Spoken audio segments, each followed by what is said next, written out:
Assalamualaikum warahmatullahi wabarakatuh. Selamat bertemu kembali dengan Pusat Kajian Strategis Pembangunan Daerah atau PKSPD. Kali ini bertajuk trafficking yang masih marak di Kabupaten Indramayu, dan kebetulan saya kedatangan para korban, di antara dua korban yang kemudian gagal berangkat dengan tujuan iming-iming ke Korea Selatan dan baru sampai di Malaysia, transit ke Bandara Jeju dan akhirnya harus pulang kembali.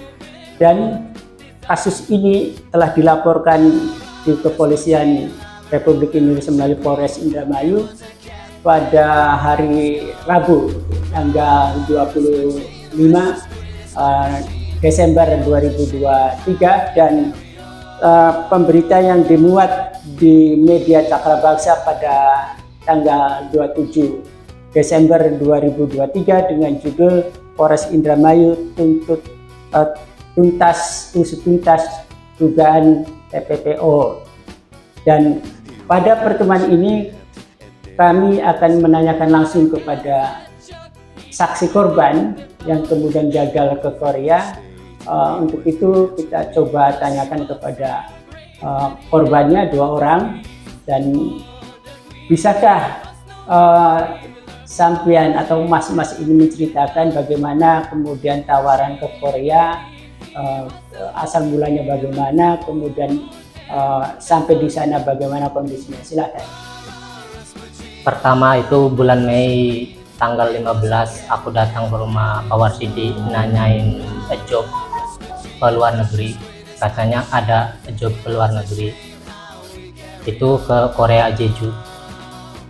Habis itu saya proses, dimintain uang sama Pak Warsidi DP untuk nyeting proses ke Jeju tanggal 31 Juli 2023. Habis itu dimintain lagi uang sama Pak Warsidi dan Pak Kartolo 3 juta lagi, 30 juta maksudnya, untuk pelunasan berangkat ke Korea Jeju.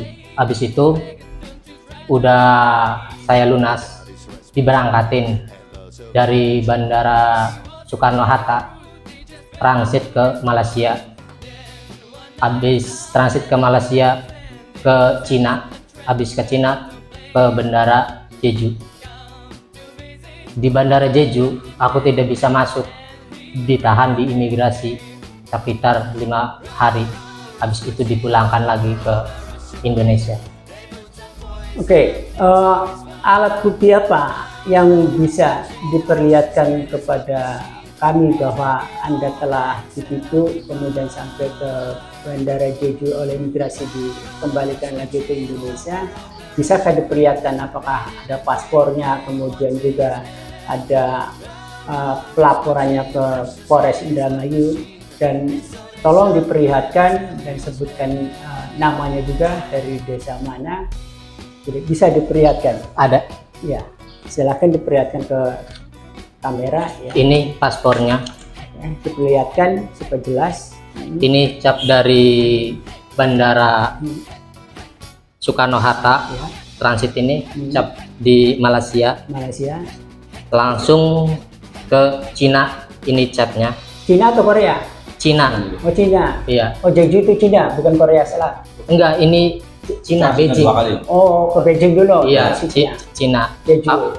Habis itu ke Jeju, cuman di Jeju kan ditahan, nggak bisa ibaratnya masuk, jadi nggak ada capnya di Jeju itu, ditahan di imigrasi. Jadi dari Malaysia ke China, dari China ke Korea Selatan. Iya. Ya, ke anu itu loh, bandara apa tadi? Bandara Jeju. Jeju. Iya.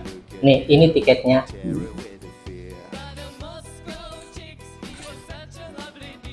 Ini tiket dari, perlihatkan di kamera. ini tiket dari Jeju ke Cina, berangkat pulang ke Bandara Soekarno-Hatta, sampai ke Bandara Soekarno-Hatta. Sampai tinggal di mana? Dari desa apa? Tinggal di mana, namanya siapa? Nama saya Supriyatno dari Desa Santigi Wetan, Blok Buyut Syukur. Nah, waktu berangkat, Anda melalui sponsor atau langsung ke PT? Kalau PT, PT apa? Aku berangkat melalui Pak Warsidi. Katanya stafnya Kartolo itu kepala PT dari Al-Hidah. Kepala cabang atau kepala? Kepala cabang. Jadi pusatnya apa tadi PT-nya? Al-Hidah. Al-Hidah itu di Jakarta ada? Ada, itu pusatnya di Jakarta. Nah, kalau sampean siapa namanya, Mas? Dulkoni. Bagaimana ceritanya? Saya pertama itu mau proses ke Aussie. Pas itu Tahun berapa itu? tahun sekarang, bulan 8. Sama di PT yang sama. Melalui orang yang sama. Kan, kalau saya melalui Pak Kartolo. Pas itu dijanjiin ke Aussie, dia itu minta uang buat pengurusan visa 30 juta. Pas itu saya udah kasih, pas itu nggak ada penjelasan. Pas nggak ada penjelasan, saya dijanjiin berangkat ke Korea, Jeju. Pas itu sampai bandara Jeju itu dia ngomongnya itu dia itu menjamin pas di bandara Jeju saya dikembalikan karena tujuan nggak jelas. Kan dua-duanya jadi korban. Iya. Nah, apakah setelah dari kembali ke Indonesia, ke kampung halaman, sudah melaporkan ke Polres Indramayu? Sudah. Dan kalau sudah, tanggal berapa dan ditemui oleh siapa? Kemudian apa penjelasan dari Polres?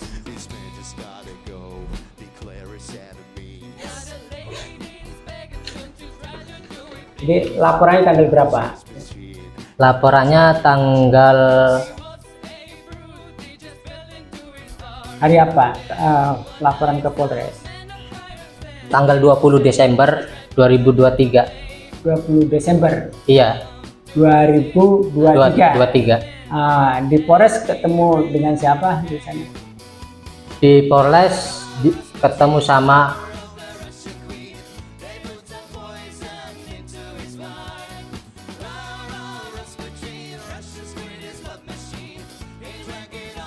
Terus dari situ diarahkan kemana? diarahkan, katanya udah nyampe pengaduannya, tinggal penyidiknya belum sampai ke penyidik. Nah, sudah sampai di meja reskrim. Apa penjelasan dari reskrim? Dari reskrim nunggu penyidiknya. Itu siapa yang memberi penjelasan itu? Memberi penjelasan dari staf pengaduan, Siapa namanya? Bu Amelia. Oke. Termasuk sampean juga sama. Jadi waktu melapor ke Polres berdua. Iya, berdua. Oke. Lalu apa yang sampean inginkan dari kasus ini sebagai korban? Baik itu kepada pihak kepolisian maupun kepada pihak PT Al-Huda dan para sponsornya, apa Yang saya harapkan kasus ini ya terus berlanjut lah. Ibaratnya itu jangan sampai ada korban selanjutnya. sama juga? Sama. Kalau kemudian Polres misalnya terlampau sibuk, kemudian boleh jadi jalan di tempat apa? Saya harapkan hukum di Indonesia itu jangan tumpul ke atas, tajam ke bawah. Nah, sebelum sampean berdua berangkat ke bandara, ya ditawari oleh PT Al-Huda melalui sponsornya tadi Warsidi dan Kartolo.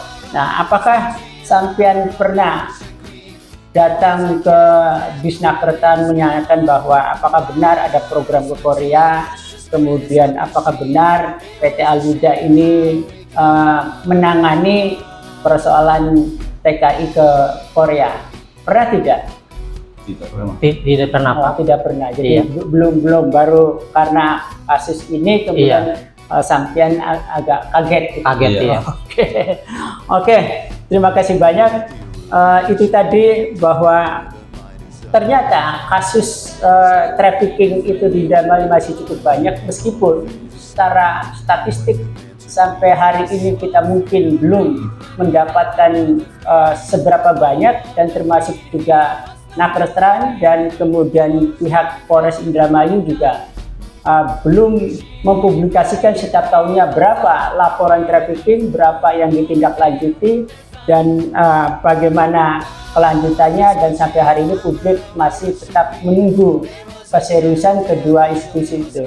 Tetapi yang menjadi catatan dalam pemberitaan ini, ya, karena ini sudah dimuat hari ini di media online dan mungkin sudah banyak dibaca orang, PKSPD berharap bahwa Polres serius untuk menangani kasus trafficking ini, karena ini bukan pertama sekali dilaporkan ke kepolisian soal trafficking ini.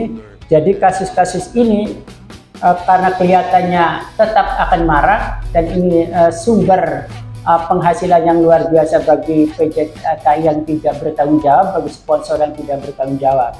Nah, soal trafficking ini juga menuntut keseriusan karena korbannya ada dan banyak korban yang terjadi, sehingga tidak ada alasan menurut PKSPD bahwa Polres untuk tidak menindaklanjuti. Minimal adalah menelusuri apakah sponsor ini berdiri sendiri ataukah memang berafiliasi terhadap perusahaan penggerak tenaga kerja PT Alwida.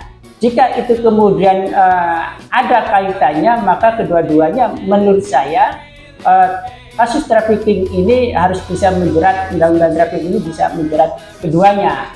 Dan apabila PT Alwida juga ada kantor pusatnya di Jakarta, maka Polres juga tidak berhenti pada PT Alwida dan sponsor, tetapi juga harus kepada kantor pusat juga, karena ini tidak bisa dilakukan.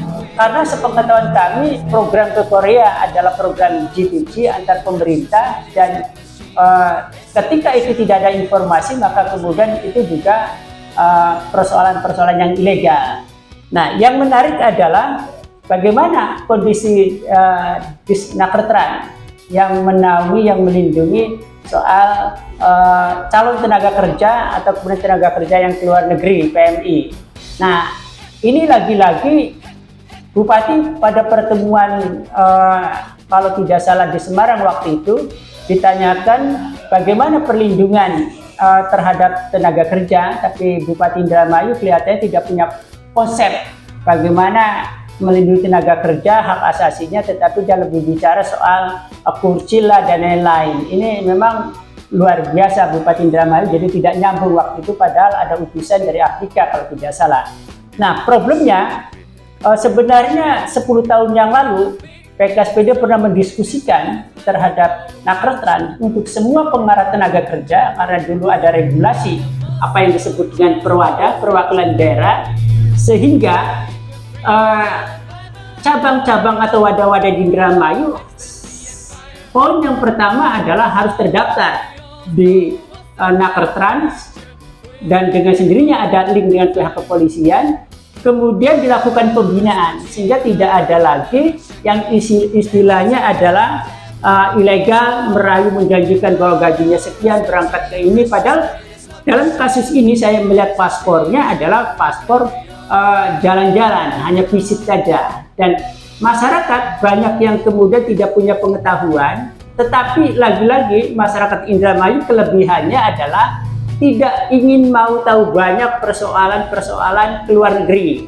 Jadi ada pandangan yang sangat ekstrim di masyarakat Indramayu, tidak sedikit, bahwa yang penting bisa ke luar negeri dengan jalan apapun, ilegal maupun legal, kemudian berangkat. Problemnya bukan di situ.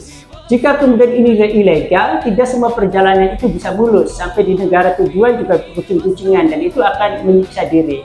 Dan ini sama sekali tidak terpikirkan oleh sebagian masyarakat Indramayu yang ingin berangkat ke Korea. Karena problemnya saya bisa paham bahwa ekonomi di kampung halamannya cukup juga sulit untuk bisa mendapatkan kehidupan yang layak, sehingga mimpinya adalah keluar negeri, di mana tenaga kerja lebih dihargai, kemudian pulang bisa membangun modal kerja, bisa kemudian berdaya secara ekonomi. Tapi lagi-lagi ketika kemudian ini menjadi persoalan yang sial, maka korban itu akan terus berjatuhan. Nah, untuk menghindari itu, saya sekali lagi bahwa Nakertran mestinya sudah mulai berpikir bahwa karena banyaknya korban-korban penipuan ke luar negeri, harusnya semua perwada terdaftar di Dasretran, ya, di Disnaker. Kemudian juga dilakukan pembinaan yang intensif, dimonitor, sponsor juga harus terdaftar, sehingga kemudian apabila terjadi sesuatu, gampang untuk menyelesaikan masalahnya, kemudian solusinya sederhana, kemudian minta pertanggungjawaban perusahaan, misalnya karena korban itu dirugikan secara materi, maka itu juga harus dikembalikan. Nah, kemudian dari sisi hukum, pada undang-undang trafficking ini cukup berat ancamannya, maka pihak kepolisian juga tidak bisa bermain-main atau setengah hati untuk menindaklanjuti trafficking ini. Kita tahu ada beberapa kasus trafficking, tapi kemudian publik tidak mendapat informasi sejauh mana tindak lanjut di Kepolisian Republik Indonesia di Polres Indramayu. Nah, lagi-lagi ini menuntut keseriusan jika dua orang korban, termasuk korban-korban lainnya masih banyak juga, mungkin tidak hanya PT Alwida, tapi perusahaan lain juga melakukan itu, sponsor lain melakukan iseng-iseng juga, begitu banyak korbannya. Maka ini Polres sudah harus membuat catatan atau statistik yang harus dipublikasikan setiap tahunnya, berapa korban trafficking di Indramayu, kemudian apakah sudah dilakukan pembinaan oleh Nakertran, dan kemudian bagaimana kebijakan Bupati soal mengatasi kasus-kasus yang ini supaya tidak menjadi korban terus-menerus. Nah, ini yang kita lihat. Bupati tentu bersama Dewan Perwakilan Rakyat, bukan karena semuanya duduk manis menunggu laporan, kemudian makan gaji buta dengan fasilitas negara di mana rakyat yang harus membayar. Ini kerja pemerintahan yang tidak sehat dan tidak waras menurut Pusat Kajian Strategis Pembangunan Daerah. Jadi sekali lagi PKSPD berharap bahwa keseriusan Polres untuk menangani kasus trafficking ini, terutama karena laporannya sudah sampai, sudah dilaporkan oleh di antaranya 2 korban, belum juga korban lainnya. Tapi kira-kira ada korban lain, Mas? Banyak. Menurut pengetahuan sampean ada berapa kira-kira angkatan sampean yang melalui PT ini saja? Yang berangkat sama saya itu semuanya ada 4 orang. Ada 4 orang. Iya. Semua orang. Itu satu kampung atau lain desa? Lain desa. Lain desa. Iya. Tapi lapor tidak belum sampai hari ini? Belum, karena kan dia mah diomongin sama Kartolonya itu pusatnya minta lanjut ke negara lain. Oh, jadi akan dialihkan. Iya. Nah, sekali lagi apa tadi yang masih dijanjikan bahwa akan bisa bekerja di negara lain, calon tenaga kerja yang keluar negeri ini juga hendaknya mencari informasi kebenaran kepada Dinas Tenaga Kerja. Karena lagi-lagi kalau tidak terdaftar di Dinas Tenaga Kerja dan informasinya tidak didapatkan dengan jelas oleh Dinas Tenaga Kerja Indramayu, tentu ada kemungkinan besar akan menjadi korban juga. Iya. Dan perlu kita catat juga bagaimana pusingnya negara lain yang kebanjiran tenaga kerja ilegal dari negara kita. Itu problem juga. Jangan dianggap bahwa tidak apa-apa negara luar kan. Kita tidak bisa begitu cara pandangnya. Tetapi negara lain juga direpotkan oleh bangsa kita juga itu menjadi masalah. Untuk itu saya menghimbau, saya berharap pada semua calon tenaga kerja termasuk juga masyarakat Indramayu, hendaknya mulai sekarang ada rasa ingin tahu lebih banyak ketika ditawarkan hal yang manis-manis, karena tidak mungkin orang-orang yang mau menipu, orang-orang yang mau memperkaya diri akan ngomong saya akan menipu sampean. Tidak mungkin. Pasti janjinya adalah manis, lebih manis dari kurma, lebih manis daripada madu. Tetapi harus curiga ketika ada perjanjian-perjanjian seperti itu, tawaran-tawaran itu. Dan yang menjadi catatan, kalau mau keluar negeri itu kan ada prosedurnya. Maksudnya, paspornya seperti apa, visanya seperti apa, ya kan? Iya. Kalau kemudian paspornya hanya visit atau kemudian kunjungan jalan-jalan, maka itu bukan tenaga kerja resmi. Dan itu ilegal, dan itu sangat berbahaya. Jadi calon tenaga kerja juga harus banyak bertanya, harus banyak mencari informasi. Karena bisa saja paspornya aspal umpamanya kan, kemudian visanya juga aspal umpamanya, namanya sekarang dengan teknologi tinggi ada scan dan sebagainya. Nah, tetapi lagi-lagi konfirmasi semua itu lebih baik adalah menanyakan ke Dinas Tenaga Kerja di Indramayu. Jadi ini pelajaran buat sampean, pelajaran juga buat masyarakat lain. Itu yang perlu menjadi catatan. Tetapi sekali lagi saya minta kepada Polres untuk responsif terhadap pengaduan-pengaduan trafficking, terhadap pengaduan-pengaduan kejahatan lainnya. Jangan kemudian, oh ini kan misalnya cuma 1-2 orang yang lapor, atau nilai materinya tidak seberapa 50 juta. Nah ini kalau lagu lama masih diteruskan terhadap penindakan kejahatan seperti ini, maka tidak hanya membuat malapetaka buat Indramayu, tetapi juga membuat bencana kepercayaan publik yang akan terus merosot bagi penegakan hukum di Indramayu. Terima kasih, dan untuk itu saya akhiri perbincangan ini. Assalamualaikum warahmatullahi wabarakatuh.